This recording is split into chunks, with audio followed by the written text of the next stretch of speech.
College District and with all of you that we can make some effective change here that could really set a national standard. So I'm excited to be here. I want to take a moment first to thank the leadership of AAY for their continued dedication and passion. It really has been a blessing to work with this group over the last few years and to really know that they engage courageously in tackling the difficult issues with our colleges and across Los Angeles. And they do so with such passion, and they're unabashed by the challenges and really working towards our students and our communities. And it's a great honor to be part of that. At a recent convening, it was said that emergencies like COVID put a spotlight on what we do well and those areas where we have great inequities. And I think about how true that is related to what we see in our communities now. The current struggles make clear the systemic and structural barriers that are in place that have prevented us from being able to effectively serve our communities and achieve our equity goals. It's what makes us call towards these racial equity frameworks to re-examine what we're doing and to really better understand how we can move forward. Communities of color have been disproportionately impacted by the current crisis, economically, academically in our school systems, and physically with our healthcare systems.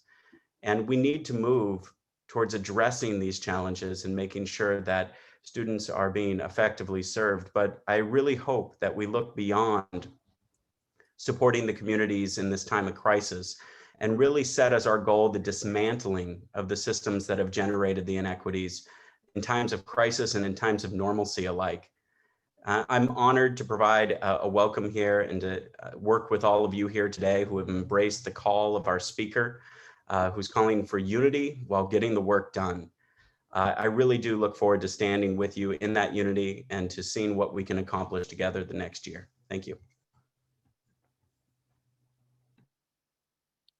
People judge me based off of me being an African American man, me having a mustache and a beard, and also what's on top of my head. People call it locks or people call it dreads, but people judge me based off of my appearance. These are something I like and something I want to grow. So people tend to judge me based off my looks and don't really get to know me. Doesn't matter if it's African American, doesn't matter if it's white culture, whether Asian culture, whether Chinese culture. Music is like a big part of me, big thing for me. I connect a lot of with music. If I have a lot of friends that go through things, I listen to their music and understand what they're going through. I think I connect with them very well based off music and, being able to understand their background, living in the South Central, trying to make something out of ourselves. People tend to write it off based off of culture, based off our appearance and everything. So we have to work 2-3 times harder than what next culture has been working. I feel like we should do both research on both parties before picking a side, because one person will tell us one thing, another person will tell us another thing. And also by you having a group discussion or have a friend, ask them questions on how they feel about what's going on in the world, because each party represents what we're going through now. And if we pick the wrong side, either we can have a recession or we can have a very positive thing. At the time, I didn't really lean to Donald Trump, but certain ideas that he agreed with or I agreed, but also what Joe Biden has did, what he said and he agreed, I agree with certain things. So me picking a side was kind of hard to pick because it's certain things that both candidates choose that fit the things that I feel like the world should improve on and do better things. Or while before I pick a side, before I just not even consider picking a side, also do my research, because one of these candidates that at the time that frame was going to be our president, we're dealing with a racial justice system. We're dealing with COVID-19. We're dealing with so many things. and listening to other people's opinion and not jumping to conclusion. I feel like it's important research to do everything that you can, because if we were to meet Joe Biden or Donald Trump, we want to ask some questions based off how we feel of the things that we can they do for us to change the world, for them to change the world, so we can be able to live a better life. Because if we don't ask those questions and do our research, we'll be picking a side, and we don't really know who to go for, or basically things that what we stand for. Because at the end of the day, everybody's life matters. African American, or everybody around the world. So I feel like us as a Black culture dealing with Black Lives Matter, dealing with police brutality, and we feel like Joe Biden was the best solution on making sure that we get heard and ensure that things will get better within the upcoming years. So that was DeQuinn Shepherd as part of our student-led dialogue on deconstructing the Black monolithic myth. Next up, we're going to have a poetry reading from Sherry Brasford, another LA CCD student. Go ahead and unmute yourself, Sherry. Hi, everyone. Can you guys hear me? Hello? Yes, we can hear you. Hello? Can you guys hear me? We can hear you, Sherry. I think I'm frozen. Yes, we can hear you. Hello? Yeah. Yeah, we can hear you. Just start the phone. You can hear me? Okay, cool. Hi, everyone. I wrote this poem about like my journey as an African American young girl to now, and then I also kind of want to highlight, the journey of just being, a African American girl growing up in modern day society, and also, navigating self-love through that, and finding self-love through my family and the people who look like me. So here we go. I'll put my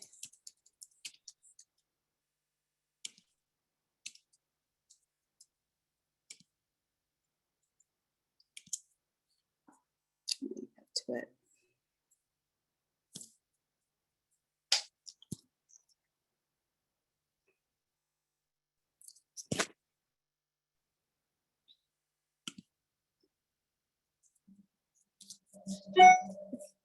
What does it mean to be Black?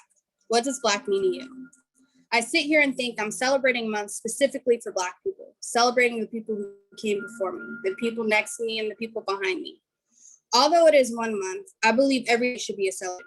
People who look like me do something great every day, whether it is enroll in school or become the president of the United States of America. Barriers are formed, arms are crossed, heads are put down, and hearts seem ending, but we still persist. A kid twisted my arm and screams, I can't do what I want. I could do what I want because where I'm from, your color is beneath us. That was the first time I started to despise my skin. If I was to be honest, this question is a long journey, and I still believe that 10 years from now will be different, but Black to me is beautiful. I first fell in love with my skin when I saw my mom. The way she held herself up, her shoulders pulled back, her hair tightly coiled, edges slayed. She said back in her day, she made the boys sweat. Meat stripped for myself. She showed me another way out. She fries some chicken, puts together some tacos. She always says she doesn't compare to her mom, my grandma. When my granny cooked, people from all walks of life came to her kitchen.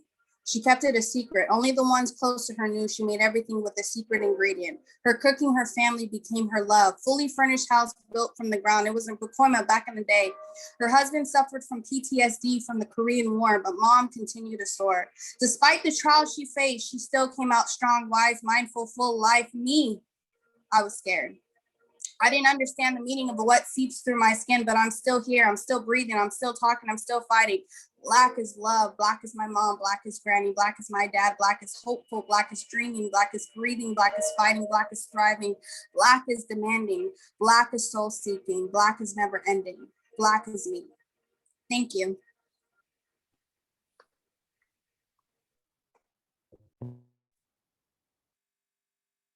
Right, so deconstructing the Black monolith.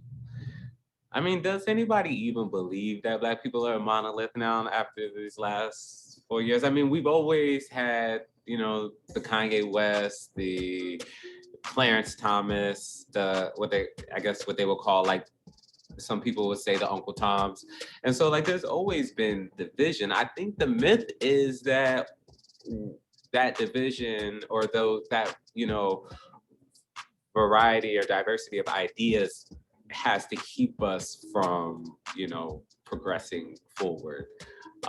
So I think that is the myth, but it is true. We all approach this thing called Blackness from so many different perspectives. And so, like, I know personally, as a Black gay man, they say this thing where, Black people have to work twice as hard, to get ahead or to be successful.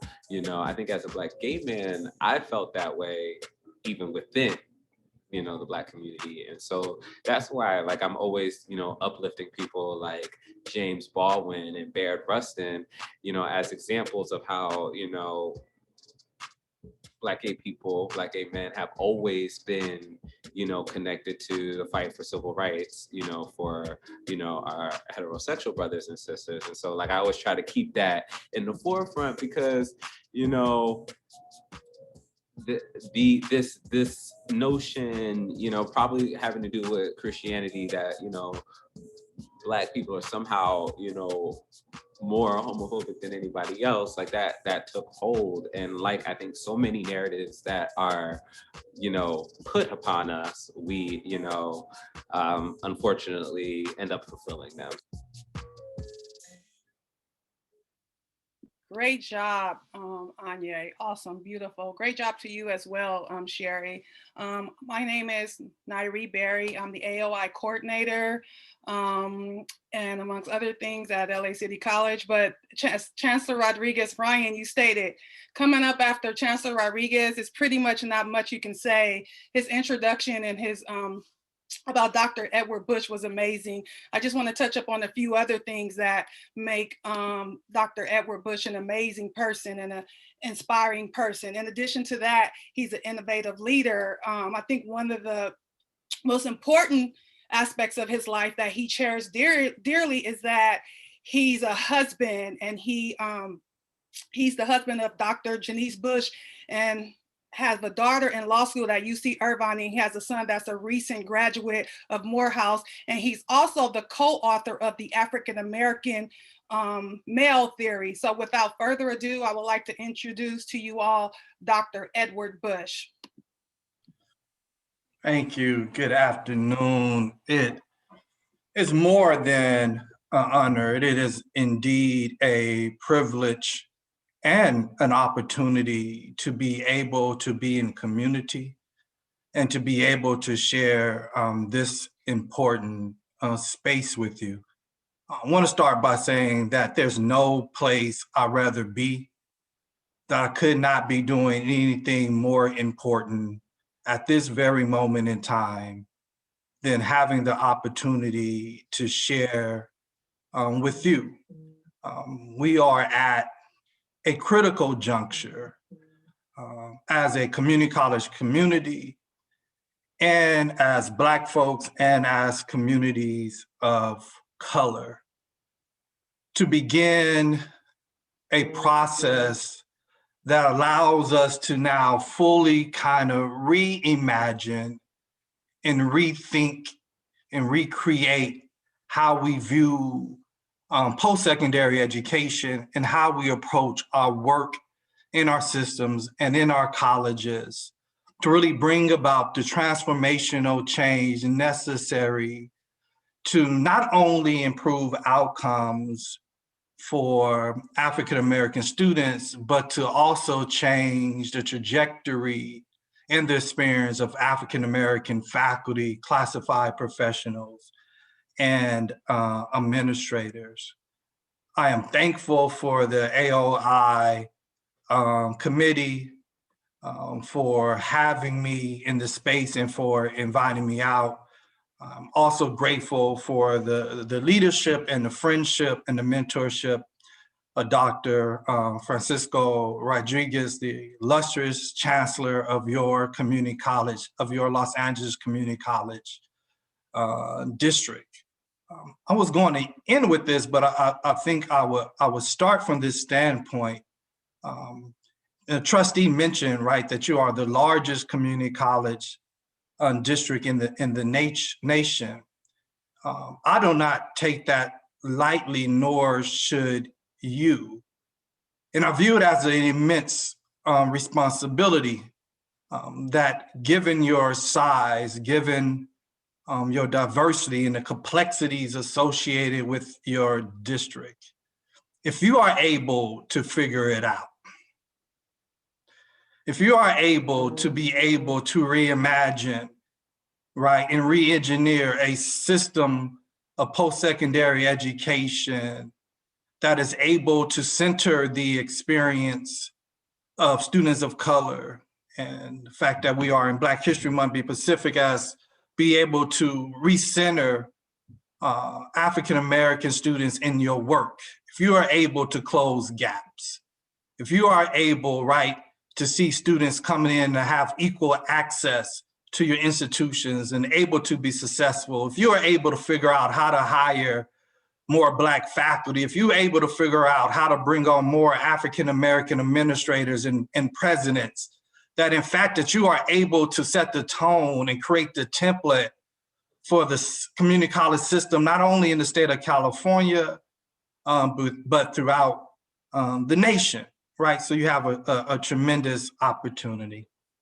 And let me say, I'm in community with you. So if you have an opportunity, or you're in position to turn on your camera, I would ask for you to do so. That if I could vibe with you and feel your energy and get some call and response from your facial expression or what it is you drop in the chat, no, that would be great. If you was in person, you couldn't hide from me. That I will be able to feel you, that I will be able to interact with you, and then also draw energy and strength for your presence. And so we know that historically and contemporary, that Black folks is about call and response. So feel free to drop an amen, a preach in the chat if it gets good to you, or say it. Anything that you think will encourage me to continue to speak truth to power, right? To be able to address issues that perhaps been so long ignored. It would be great to be able to get your feedback and your response to the word and the message and the conversation that is going forward. I did have a chance, last night to really kind of, reflect on your theme. And to be honest, I found it quite interesting. Black and educated, I follow, I track that, but this idea, Black educated and disunified, this central notion or question for listening to the student speakers is this idea or question around what it means to have unity within our collective work as Black people. And so I really want to center much of my thoughts with the next 40 minutes or so, because I want to leave some time for questions and answers. It's really around this idea of Black unity. And let me say this, when I speak on unity or Black disunity, we're talking beyond the notions and ideas of whether or not we agree with each other all the time. Because, heck, you disagree with your own brothers, sisters, fathers and mothers and cousins and big mamas and grandmamas, right? So we're going to disagree as a community. That doesn't mean that we're not unified because there's disagreement. But when I talk about unity, it's around all of us being, so to speak, on the same page about what direction it is that we're going towards. What are our larger goals of our community? What does it mean to operate out of our own best interests, and how do we work together in order to arrive at that particular point? So I just wanted to do some quick level setting in my conversation as I begin to talk about this idea of unity. And let me just say this up front. Disunity is simply not an option. Disunity is simply not an option. It's not optional in nature, right? So occasionally, I would just peruse different channels, right? When I have the time to kind of just veg out, I would ask Alexa to turn on my TV. I would grab the remote and I'll begin to just channel surf. And every now and then, right, I would land on Animal Planet, National Geographic. Then I find myself, watching the documentary of the animals somewhere. And I'm always intrigued by the dynamics between the prey and predators. And I would like to see how predators operate in nature. So I'm oftentimes fascinated by the hunters and then those who are hunted. And so you've all seen this similar scenario in terms of how a predator, let's say for the sake of this conversation, a lioness, would decide which animal they would go after. And the animal that the predator goes after first is who they believe is the easiest prey. After all, if you're going to eat, you want to minimize the amount of work you're going to have to put in order to get your meal. Come on, you know what you're talking about. If you're going to eat, right, you just, if you get it out the box, you want to pick what it is convenient. You're going to, right, you want to eat, you're hungry, but you're going to find the path of least resistance in order to get a meal. And so what happens, and I know you've seen this, I'm not telling you anything that you don't know, is that the predator always looks to get the animal that is disconnected from the herd. Come on now, come on. Right? Always seeks to get the animal that is disconnected from the herd. That, you could be out there on your own if you want to. No, you could be away from the group if you choose to. You could be too cool and too cute to be connected to other Black folks or other people who are doing meaningful work. So when we see the animal that for some reasons finds him or herself separated from the herd, then the predators immediately seek to hunt that particular animal. And you will see another interesting dynamic play out as you see the lion begin to approach the herd, that you will see the herd begin to move faster, but you also see them drawing closer together. Because they understand that when they stay connected, that when they stick together, it increases their likelihood of survival. That when they are out there on their own, makes them more vulnerable. It makes them more insecure because they are missing the power that only comes with being a part of the collective or part of the herd. What we chiefly have to understand, LA Community College District, this might sound a little bit like church, is that we have to understand that the enemy operates in spaces. That the enemy operates in spaces, that when we look at the history of African-American struggle in this country, what has prevented the struggle to continue to move forward is that there have been folks that have moved away from the herd. That we have allowed disagreements to create division. That we have allowed separation, right, to give space for those who mean to do us harm to operate. So very similar, right, to the predator that seeks to prey on the herd. They're looking for that space and that division. Now, one of the questions is, how does this play out practically for us on our college campuses?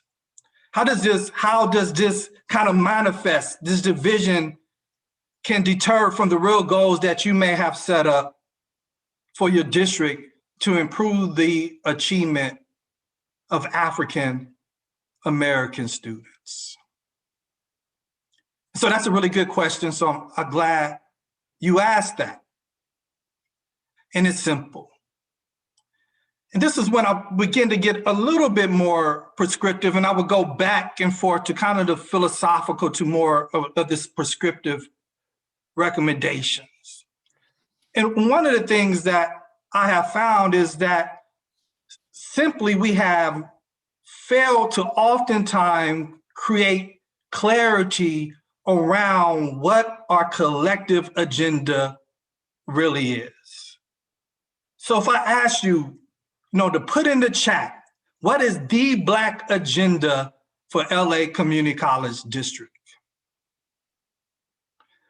Are we able to sing from the same page of the hymnal? Will we have a clear understanding of what are the 3, 4, 5 things that we have agreed upon as a district, as colleges, as coalitions, as African-American folks, that this is the thing in which we agree that we're going to push on? It's hard to be unified around a common issue unless there's an agreed upon agenda, because if there's not agreed upon agenda, everyone's individual notions of what works and what they believe is the thing that we should be doing, or the area of focus, whether that's improving African-American transfers, or whether that's hiring more Black faculty, or whether it is equitizing the syllabus, whether it's decolonizing the curriculum, whatever it may be. All those are good ideas and good notions, but unless we are knowing that we all are pulling in the same direction, that creates space. We need to set a common agenda. When we look historically, as we celebrate Black History Month, we know that there was huge disagreements at various movements in the history of Black people.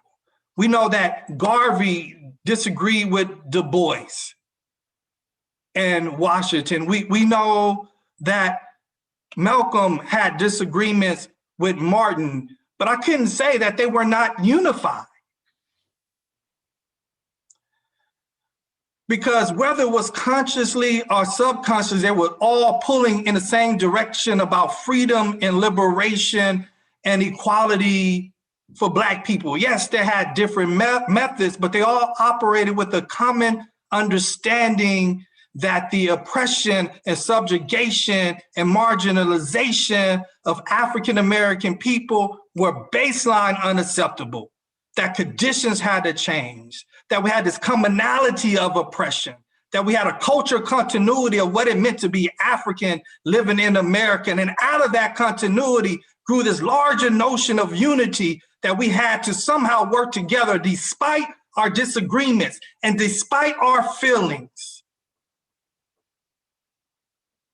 Despite our feelings. The second thing, when we create an agenda, we have to understand that that agenda is more important than any one individual. That this work is bigger than you. It is bigger than me. And when we say it's bigger than me, that means that it's bigger than my own feelings, that is bigger than my own promotional opportunities, that is bigger than my own job and my own salary, or me being able to get closer to my president or to my dean, or me being able to have the spotlight and be the one that's asked to speak, or the one to MC the program. It's bigger than that, because we understand that The work is about us achieving the agenda that we set. And not just who we are and what we're able to do individually. And I could imagine, right? In all the struggles and movements that we study, that we hold in high esteem, that there were some folks who felt like they didn't get their due, that felt like they could be doing something else, that they could be positioned differently.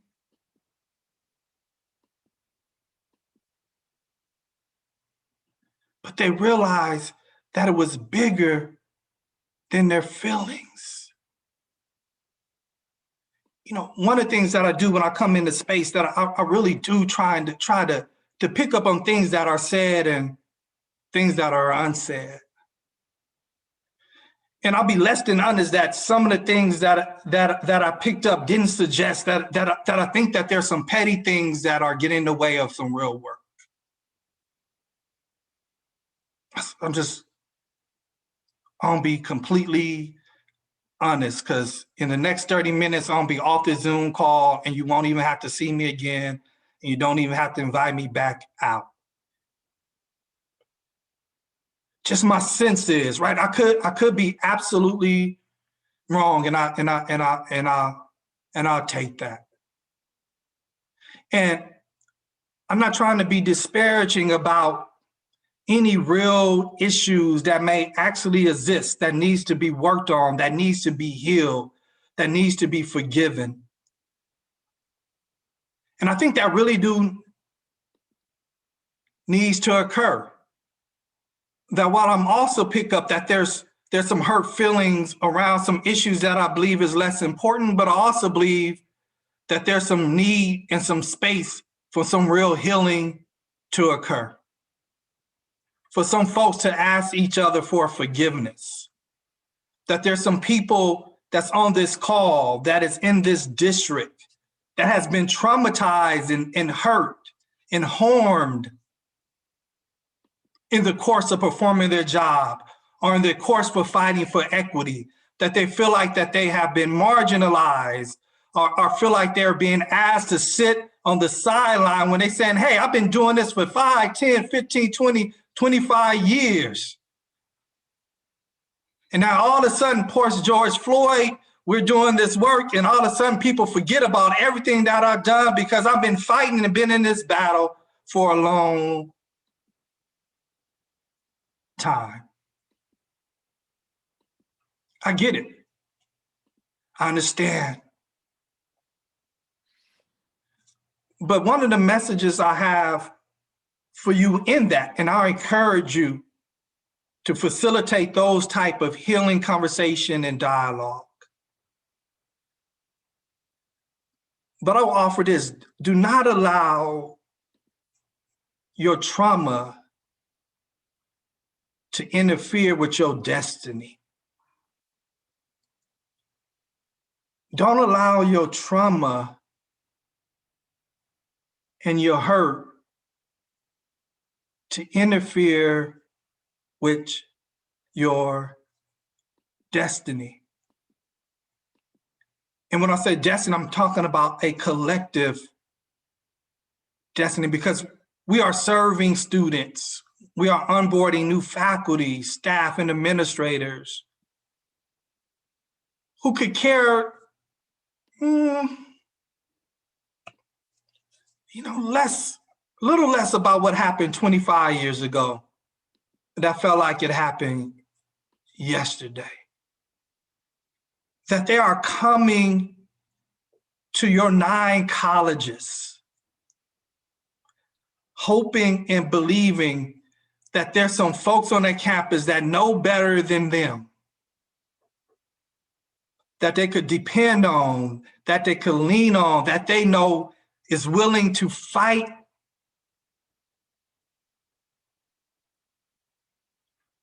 on their behalf. that they have already, been through enough on their own life, so they're looking to go in an environment where they feel like they're going to be supported. And if we're so busy, caught up in our emotions, in our feelings, and focus on the disagreement, and focus who gets to speak and who's not able to speak, and who gets to serve on this committee and who's not serving on that committee, then they are the ones that repeatedly is getting damaged and getting harmed. And so we have to understand, one, we have to have a common agenda. We have to recognize that in order to do this work, that it is bigger than any one individual. We have to understand that to do this, it's about sacrifice. I say this all the time: to do equity work, to do real equity work, no one comes out on the other end unscathed. I mean, quickly, go through the Rolodex of your mind. Think about the freedom fighters currently and historically.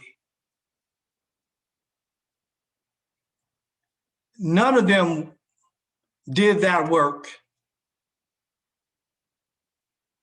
without paying a price.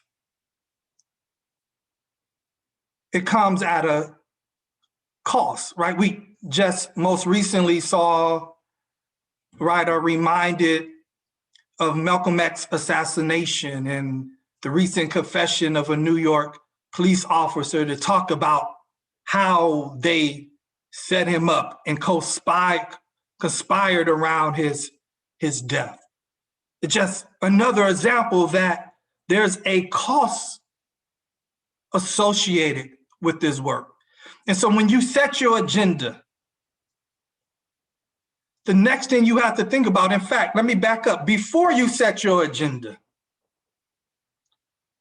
you need to ask an individual question, then turn that into a collective question. And that question is, what price am I willing to pay in order to bring about this change?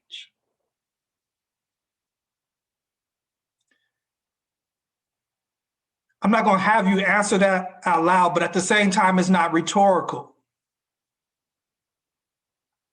That I want you to reflect, if you haven't reflected on this already, is what costs are you willing to pay? As I lead my own college and organization, I ask myself that question almost daily, because I need to know that if push comes to shove, will I be willing to walk away from it all, the title of president, the money and prestige that goes along with it? Am I willing to walk away from the next promotional opportunity that I may seek to stand on what it is that I believe in? Am I willing to give all of that up in order to continue to push the Black agenda that I have set for myself in my institution? That to do this work is scary. To do this work requires something. And it's no less than what our ancestors have done for us.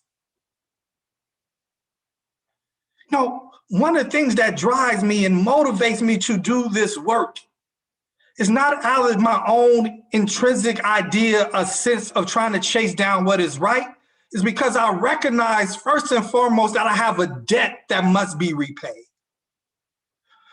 that when our ancestors died, they knew directly that they would not benefit from the struggle and sacrifice. But they wanted to do the work because they knew at some point you were going to come along. And they wanted to make sure that you were in the positions that you're in now in order to make a difference. I can't imagine that they were willing to lay down their life just so you can make tenure. I doubted that they were willing to lay down their life just so you have the opportunity to be dean or vice president or win classified employee of the month or the year. That they sacrifice and struggle because they fundamentally believe that if you were in the positions that you occupy now, and students as well, they didn't sacrifice for you to make an F or a D or a halfway study.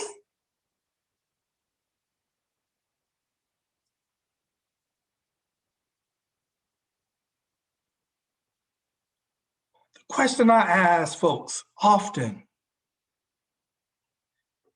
is, how would the conditions of Black folks be different if you weren't in the position you're in now?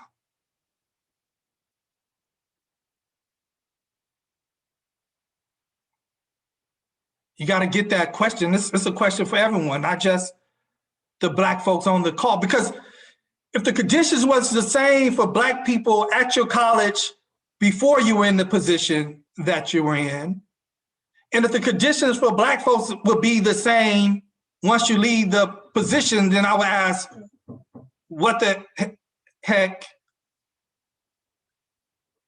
it is that you're doing? What use do you have? How are you repaying the debt? How are you moving it forward? And most of us will say, yeah, nodding, it would be different. Maybe. But the fact is, these institutions have been around for hundreds of years and been unchanged. How long have those gaps existed at your college, at Pierce, at LACC, right? At Southwest, at East LA, at Valley?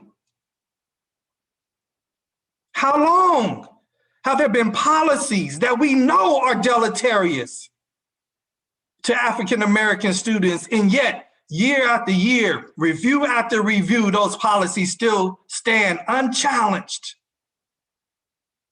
How many of us know the professor that's going to fail 75% of their Black students?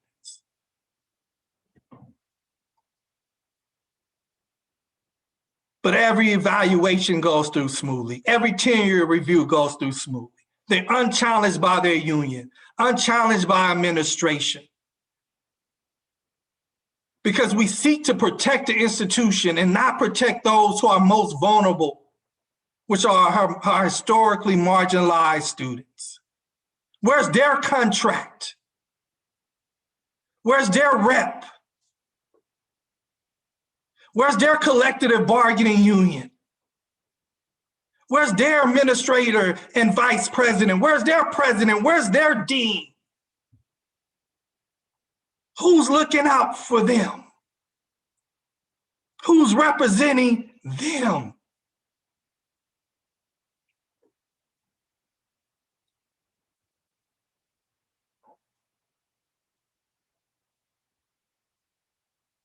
To do this work and to pay the cost and to make the sacrifice,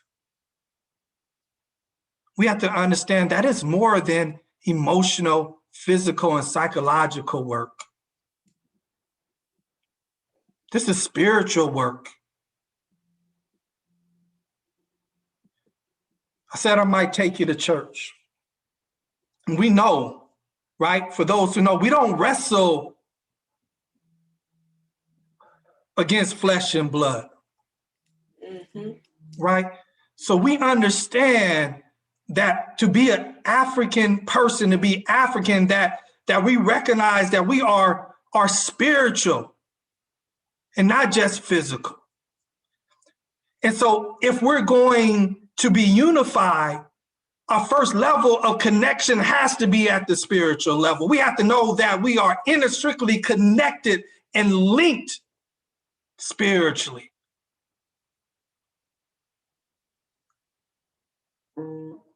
That our ancestors' blood flows through us. That we have to understand that no matter what we do, if we are operating from the point of righteousness, that we're going to be okay. So many of us are afraid to pay the cost and make the sacrifice to do the collective work necessary to bring about transformation and change, is because we focus on what can happen to us physically, financially, emotionally, or psychologically.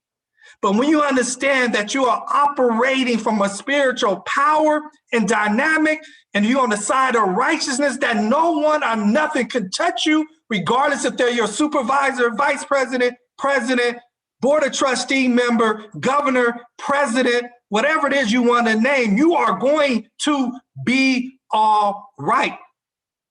As said by our great philosopher, Kendrick Lamar. You're going to be all right.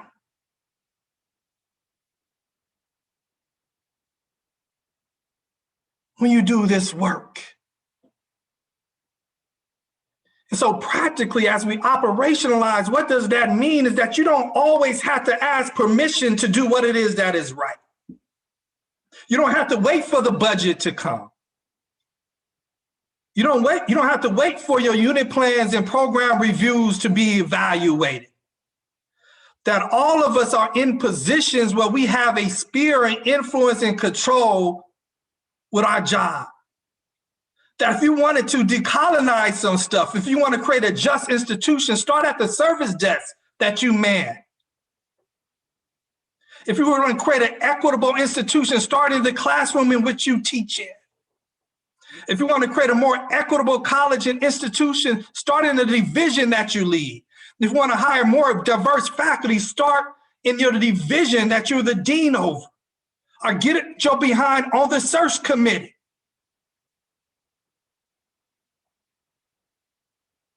Black people, we have to end this paternalistic relationship that we have with the power structure, and I would say that we have with white folks. That we think we always have to get approval and permission to move when you already been given the power and authority to do so.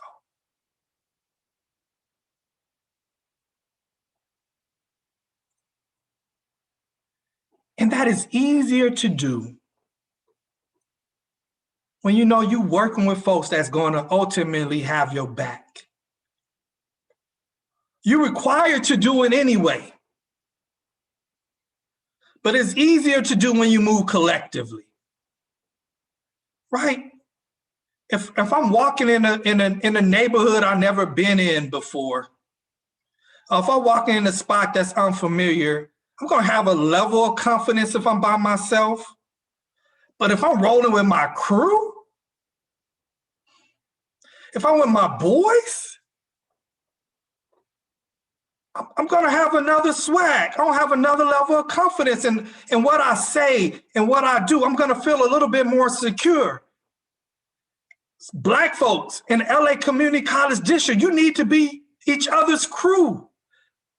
That give you the confidence and the swag necessary that if you know you go out there and speak truth to power, that if you challenge the power structure, that you're able to do that because you know if a hit comes that you're not going to be the only one that take it.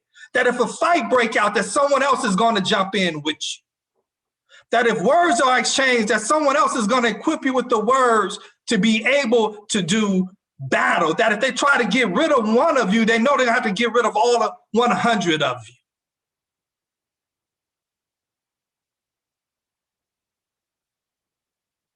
When you operate out of righteousness, not just being right,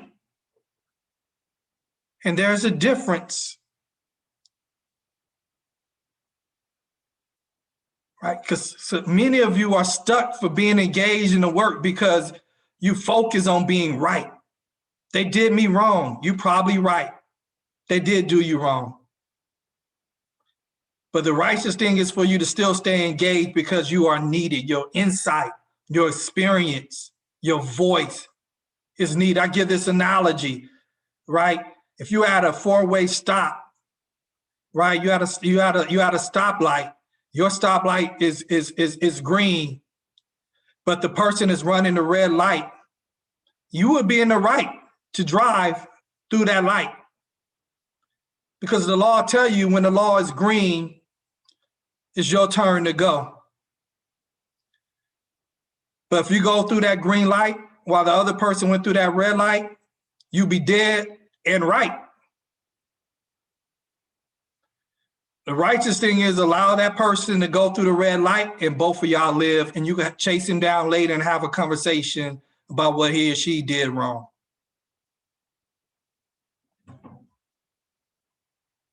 So some of us are stuck on being right, but we're not focused on being righteous.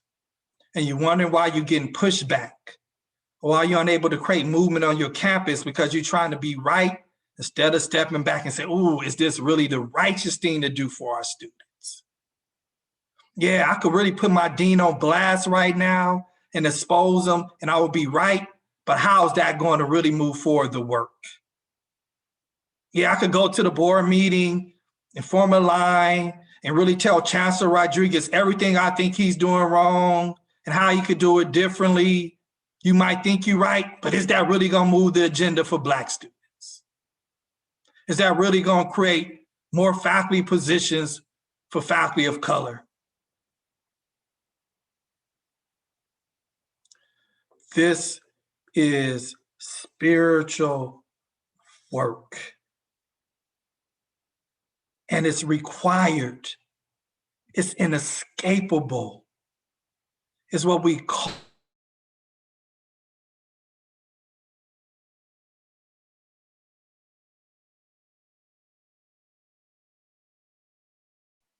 and future generations are depending on you to do it. There's no neutrality in this. You have to pick a side. Are you going to be in the herd? Are you going to be too smart, too hurt, too traumatized, too right?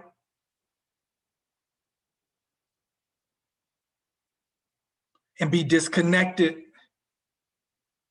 and get picked off by the predator. But the thing is, to bring this full circle, when one person strayed for the herd, not only does that make him or her more vulnerable, it makes the entire herd more vulnerable, because once the prey is able to find their way close enough to the herd, because one or two of them are stray, that means everyone, even those who are sticking collectively together, is now vulnerable. And so you thinking you ain't hurt nobody but yourself. But in fact, you're hurting the entire community. LA Community College District, you're Black, you educated, and you unified. Because being disunified is simply, again, not an option if we are all really about the work of transforming our institutions and dismantling racist structures, policies, and programs that have been affecting us for far too long. And it would be one thing if we were not equipped to do the work. It would be one thing if we didn't have, or you didn't have the right people in the right places. It would be one thing if you didn't have the wisdom, the integrity, the character, the insight to be able to do this work. But the fact is, you have everything you need. Of course, you would like more Black representation. Fight for that. Absolutely, you do. But you have everything you need. Another Black person in the position is not going to be the savior to get you unified and collectively do this work. In fact, when you move collectively to do this work, it's going to be Black folks who beating down the door who want to be a part of your colleges and your district because they will want to move with you.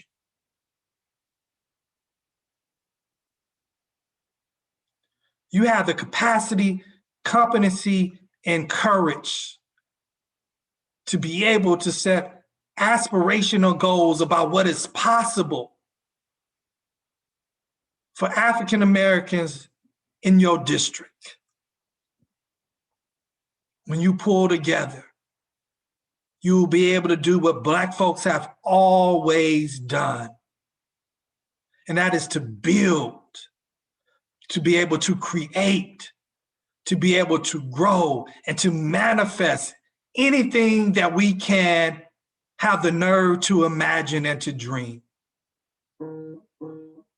LACCD, imagine, dream, and manifest who it is that you want to be, knowing that you have the ancestors, that you have the support of each other to do the work. I appreciate your time, and now we will open up for any questions or comments. Well, first, I just want to thank you so much for coming. Can you hear me? Can you guys hear me? All right. On behalf of all of the students of AAOI's sister campuses, I definitely want to thank you. I was already fired up because I'm signed up to attend the conference, but I'm really glad that you're here. So it looks like our first question is going to be coming from Ronisha. So go ahead and unmute yourself, Ronisha. Habari day, everyone. Hi, Dr. Bush, thank you for that wonderful expression and fruitful thought that you share with us. Thank you. I just want to say that I want to address the whole representation thing, student versus administration, staff, faculty. I have been fortunate to not feel such a great impact as some of my peers. Through my journey, I came to school late in life. I started at trade. I got involved shortly after I was able to manage the whole, because it was foreign territory to me, this whole academic thing. So once I got it under control, I joined Umoja because the principles that Umoja, the core principles which Umoja stand on, and what it was birthed from and what it represents. So I got involved and I have attended. I graduated, I'm alumni at LACC. So shout out to LACC faculty and staff and my law professors over there who did a tremendous job in educating the students there. So I wanted to say that I've been to many council meetings with the district and the students, the district and faculty and staff, outside resources coming in, speaking to this issue of the need, okay, the cry out from students for the need of representation. I have left college, well, I have left that level of my studies. And I have failed to see these very words of these leadership in LACC district, not just in our district though, This is worldwide. I mean, this is nationwide. Mhm. Not hold to their word by empowering, inspiring, and supporting minority students and disadvantaged communities, and they're not being held accountable. I used to be with a team that was trying to be the mediator, like the bridge between the decision makers and the students. We are being failed. What is your advice? Because if we're crying out, if we're taking the necessary steps, and this still exists, I already know that it has to do with the white supremacist system, and no shade to nobody, but it's facts. Mhm. Their system, the white supremacy system, affects every aspect of society today. However, I seek you for your feedback as to how would you advise students who are brave enough to stand on the front lines and not keep silent on our need to support us, to undergird us while we're in this challenging journey. Yes. Thank you, Renisha, and congratulations on your academic achievements. Encourage you to continue to push and continue to just strive. But I appreciate your question. We talk about unity, but with that, I mean, I would, elevate the name of Kwame Ture, known as Stokely Carmichael, who talked about, organize, organize, organize. Mhm. And as students, Renisha, if you could play a direct role, right, in terms of it's powerful for an individual student, right, to talk and to voice their concern, but it's extremely powerful, as we mentioned, to move as a collective. And when students decide to organize, we see what happens, right? We know, for example, Student Nonviolent Coordinating Committee and the work they were able to do. We see Black Panthers were born out of the California Community College system.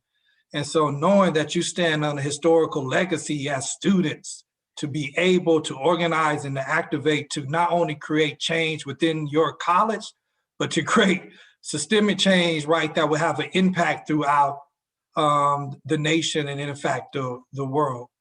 Then also be in a position to hold yourself and others accountable for what it is that they say they're doing and not doing, and being really clear about what your agenda is and what it is that you want to see occur. Many people call that, right, a list of demands. These are the demands that we're making around what type of experience that Black students need to have, within the community college system, and begin to build coalitions, because more than likely your issues you're going to raise are going to be issues that is affecting other communities as well. And then get active politically. With our students, you don't have any constraints as it relates to that, right? So become politically active and back candidates for board of trustees, right? Be active in that. Call out the inequities as you see and how it shows up. Be active in your student government, right? Which is kind of the official voice, so to speak, of the students. So infiltrate that to make sure that gets on the agenda within associated student and represented through your student trustee. So all of those things are really practical steps that you could do to help bring about change. But also, one of the things that we have to realize is sometimes we create enemies out of folks who are not our enemies.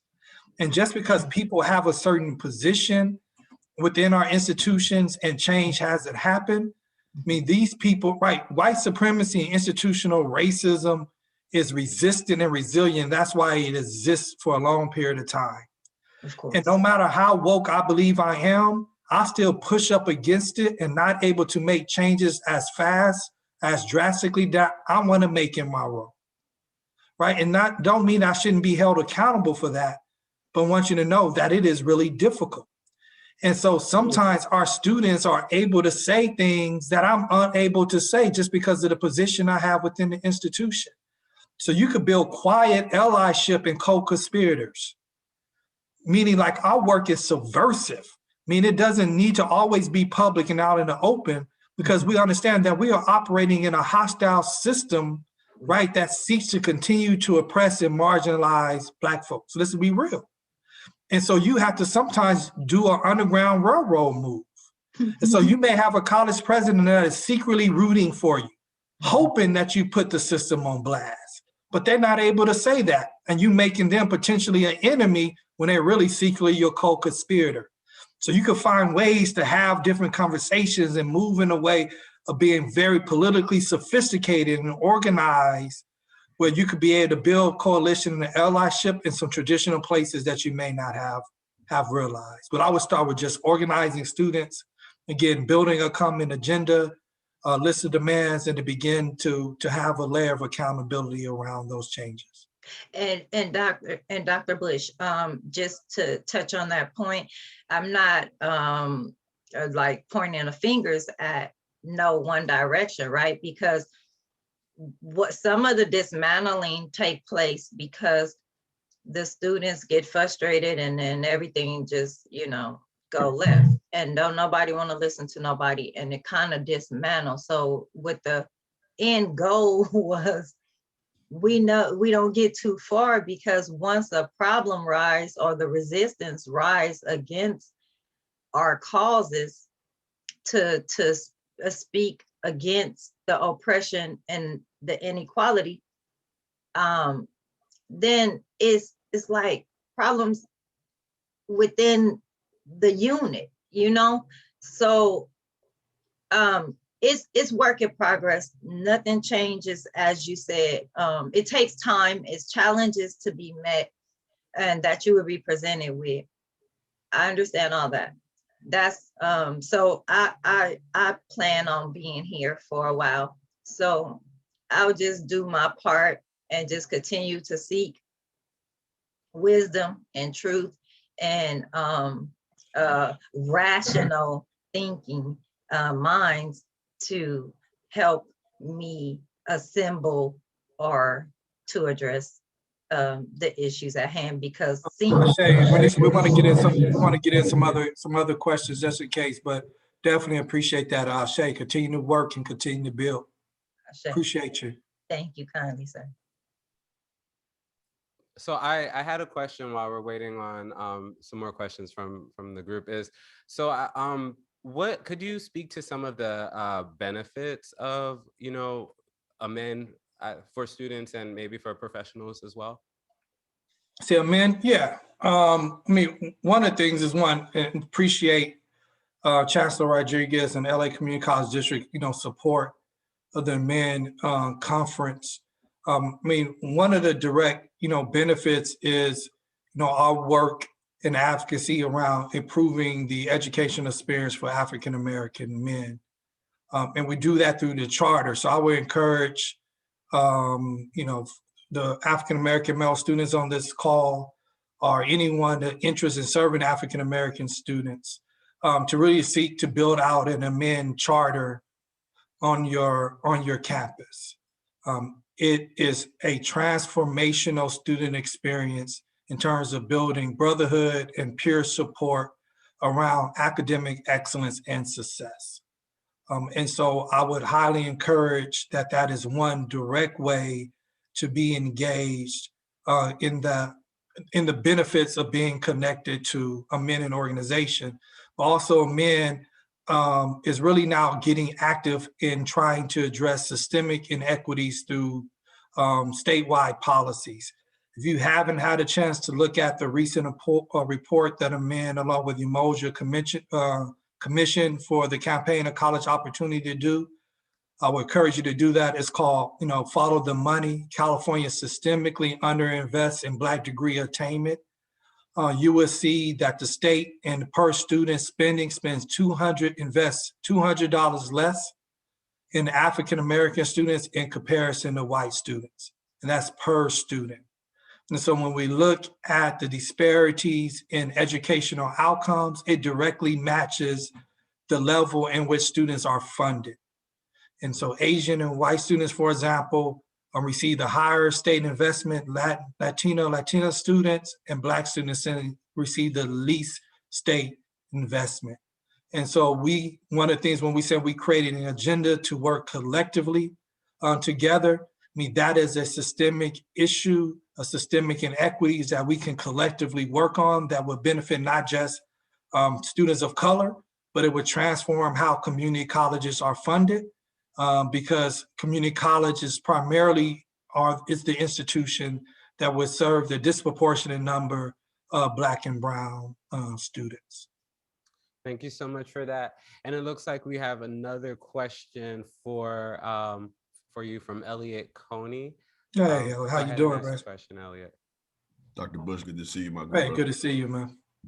So I kind of wanted to pick up an earlier question that was posed in regard to the student focus.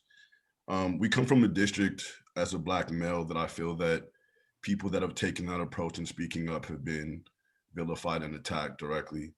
In addition to that, you have these processes and structures like tenure, promotion that lends itself to what I like to think of meritorious manumission, where people that do promote or do get into higher positions are people that are breaking up or disunifying different groups. Then you have groups that are charged with certain missions who kind of appears to fall victim to performative acts from the system, where if you look at the history, it's hard to have confidence in policies that have come about that have really changed the nature of African-American success.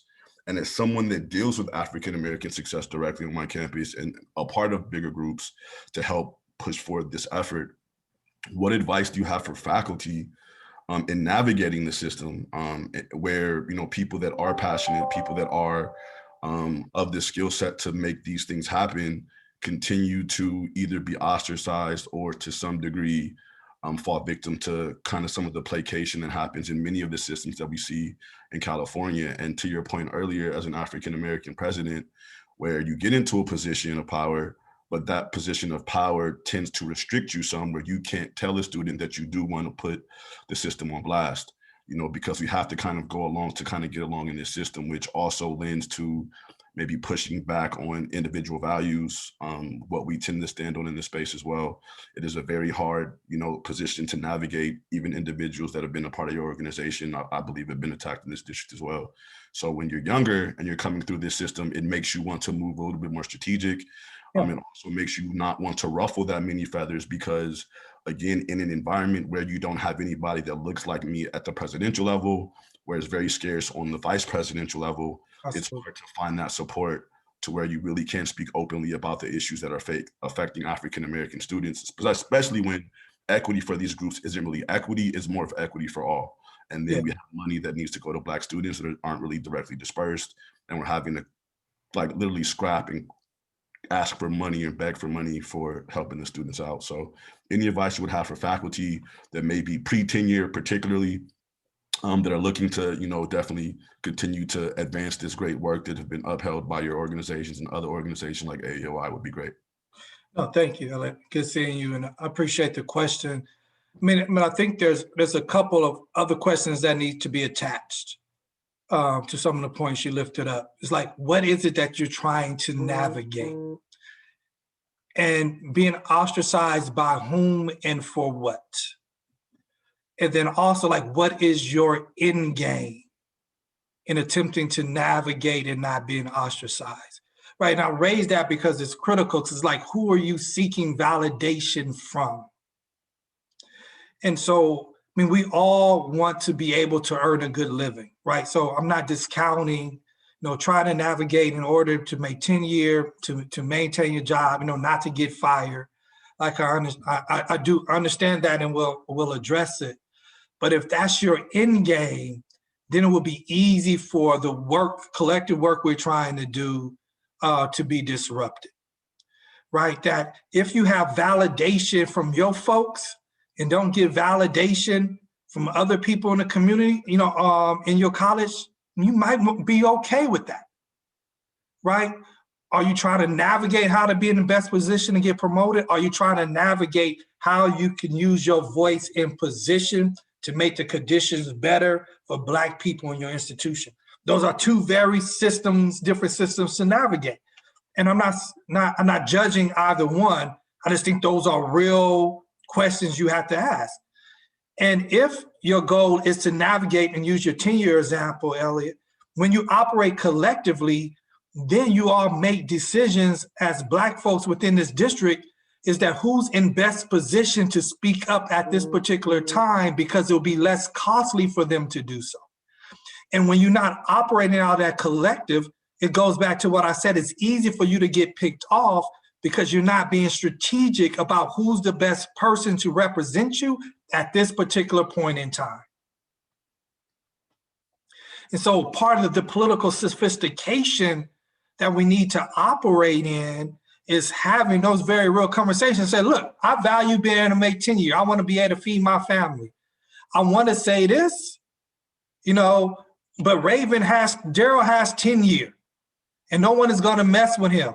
Daryl, I need you to be the messenger on this. And Daryl like, cool, I got you, because he sees the value in what's being said and you can stand back. The situation may be totally reversed a year down the road, Elliot. And Daryl be like, hey, Elliot, I need you to be able to say, hey, where are the Black male presidents at in the district? Where are the Black VP representation? Because you might be in a better position to be able to speak towards that. But what's happening is that we operating disjointed. We all trying to navigate this thing individually when we're not going to be able to navigate it individually successfully. That our individual success is predicated on the collective come up and the collective work. And so you have to find, if at all possible, right, colleagues, and sometimes, utilizing a white colleague to say certain things might be the best move too. So we even operate with that level of political sophistication to build coalitions, right, with allies to be able to speak some things because we know the system might protect them a little better than it is to protect us.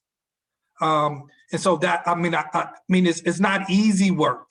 Don't get me wrong, but I think it is necessary work when we begin to have the deeper conversation around how can we move forward this agenda. And so while nailing down what it is that you want to do over the next year and 2 years and fight that out, have robust conversation and disagreement, go to the mat of what that agenda would be. But once that agenda is set, it's set. Right? And we ain't gonna second guess it or be hurt. We're gonna say, this is how we're gonna move and this is how we're gonna operate. And then to me, yeah, it's still gonna be a real cost, Elliot. There's no way around it. Like equity work is, as much as it's used now and it's sanitized, the real work, I said we're moving beyond anti-racism, anti-Black conversation around creating pro-Black spaces, right? In order to do that, it's gonna come at a cost. It just is, but we try to mitigate that by spreading the cost out and not allowing one individual to get taken out. So then that becomes an example for no one else to speak up. We have to literally have each other fronts and our back in doing this work. And if we can't get any justice in the institution, that means the collective doesn't stop. That means the collective may be, hey, we're gonna need to create our own organization, our own institution, and you move collectively to do that. Right? Does that make sense? Did I hit it, Elliot? Yes, you did. And so again, I just, on behalf of all the students, want to thank you so much for your time and know that it is precious. So we don't want to take too much of it. It looks like we have time for one more question. And so I see Raven has her hand up. Raven, there will be access to the recording. So hopefully you have a question for Dr. Bush. All right. Okay.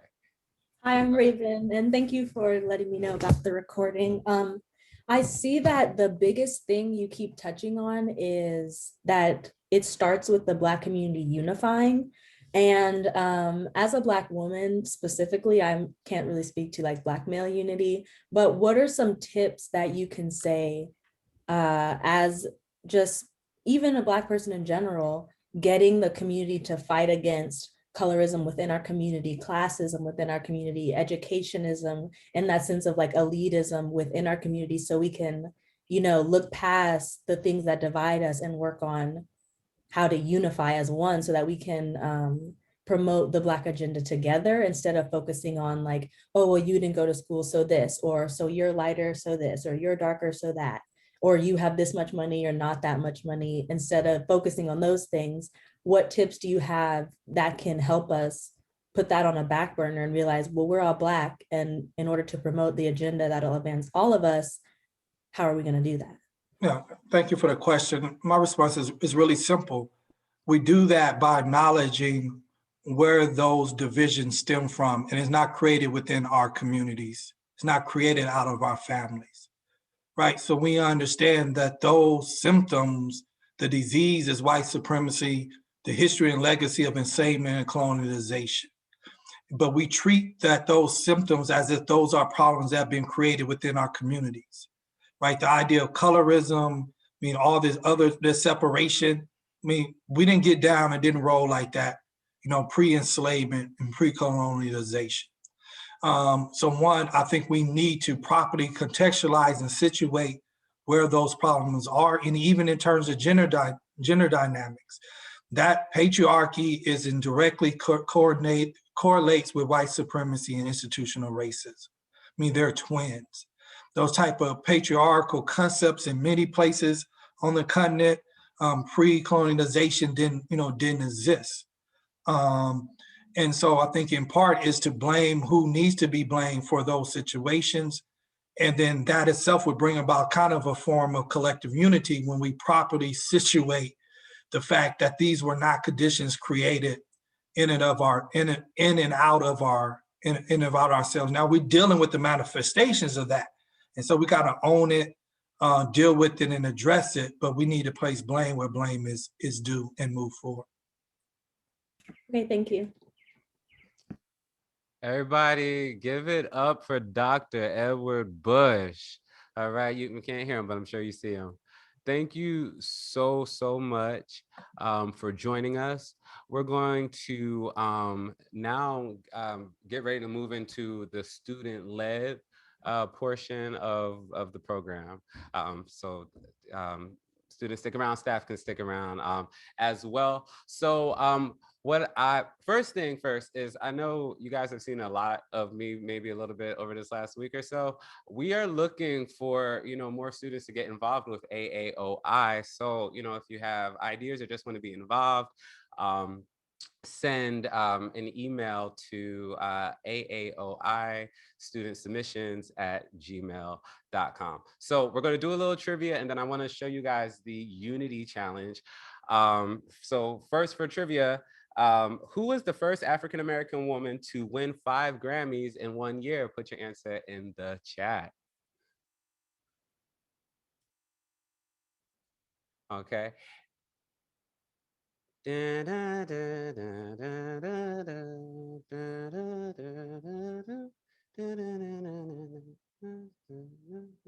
you know it off the top of your head, just go ahead and blurt it out. Nobody. As Ronisha's moving her lips, so I feel like Ronisha knows. But are you Googling? Are you Googling? Okay. I'm sorry. I didn't have it on everyone. She sent it, yeah. She submitted an answer by accident. Go ahead and speak your answer. Yes. Ronisha. Oh my God. I'm learning. Patti LaBelle. And okay. I'll be back. Okay. All right. So we're coming up with the next one after I show the Unity Challenge. Actually, I'll tell you what the question is now, and then we'll get into the Unity Challenge. But the answer to the first question was Lauryn Hill for her Miss Education album. It's amazing that it took so long, right? You would want to think it was somebody, a little older, but it is what it is.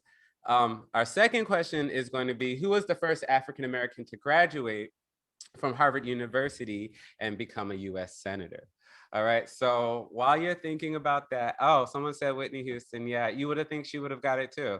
No, not Whitney. But So the Unity Challenge. As you know, our theme this year was Black, Educated, and Disunified. Dr. Bush did an excellent job of flipping that on its head. Kamala Harris? No, not Kamala Harris. Now this one goes back. This one goes back. Not Barack either, in case that's going to be your next one.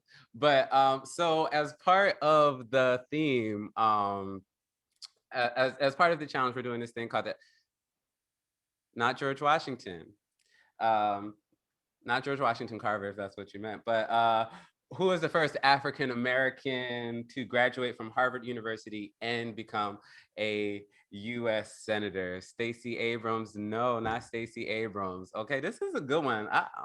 I'm glad that we got some people stumped, and because we got so many incorrect answers, I know that you guys aren't cheating, so that's also a plus. Okay.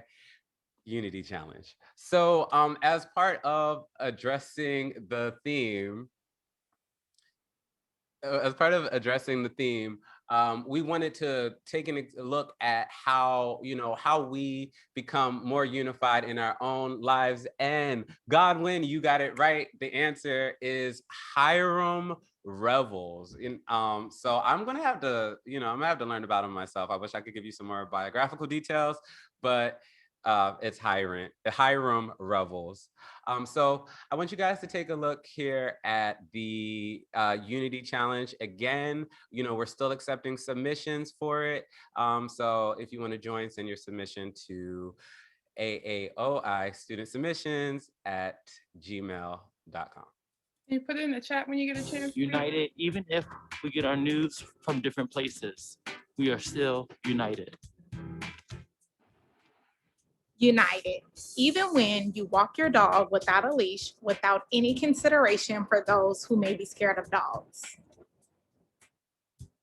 United, even if you worship a different God than me. United, even if I like coffee and you like tea. United, even if you don't wear your hair natural like me. Yeah, shout out to Nisa and everybody that participated in the challenge. All right, so it is time for some more trivia. I think we'll do like maybe one or two more. As a student, oh wait, nah, let's do this one. Who invented the 3-position traffic signal in 1923 that includes the yellow light? I'll put it in the chat, give you opportunity to think about it.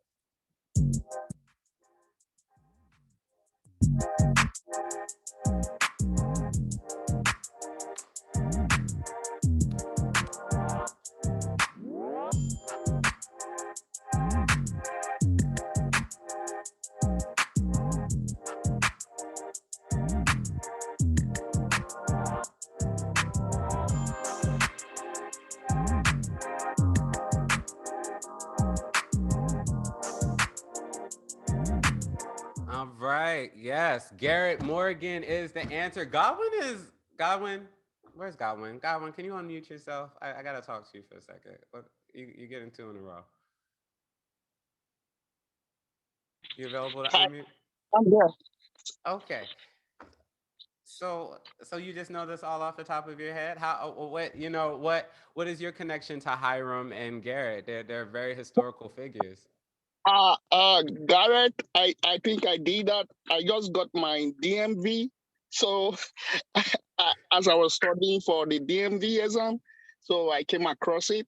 I know it's Garrett, but I don't know the other name. So that's for that. Good job. Yeah. Good job. Yeah. So at the DMV, that makes sense.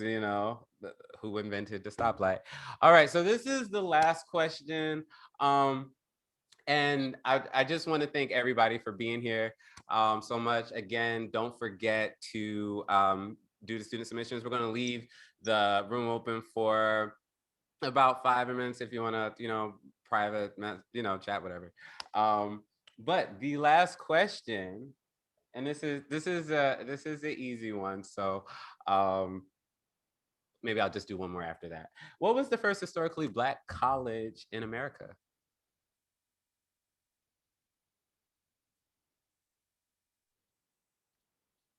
Come again? Oh, nope. Not Morehouse. Oh, wait, I'm sorry. What you say, Godwin? I said you should come again with the question. Oh, so what was the first historically Black college in America? Not and not Tuskegee, Raven, or Robert. Good guess.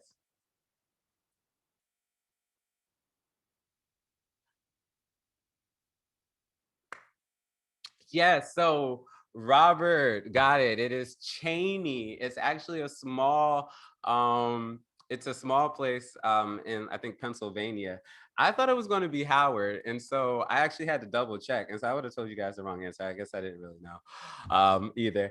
So last question before we get out of here. Again, thank you so much for being here.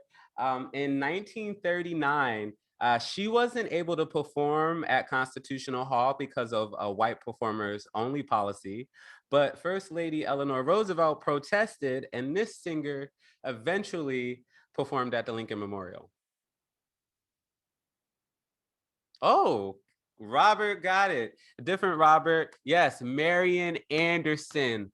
Great job. Great job. All right. So, I'm going to commence the let out. I want to thank you all for joining us. You have that email in the chat if you want to be part of all the fun things all the fun student-led things that AAOI is doing. And until next time, happy Black History Month. And then the video is supposed to come on. There we go. Asante. Everybody have a good day. Be safe.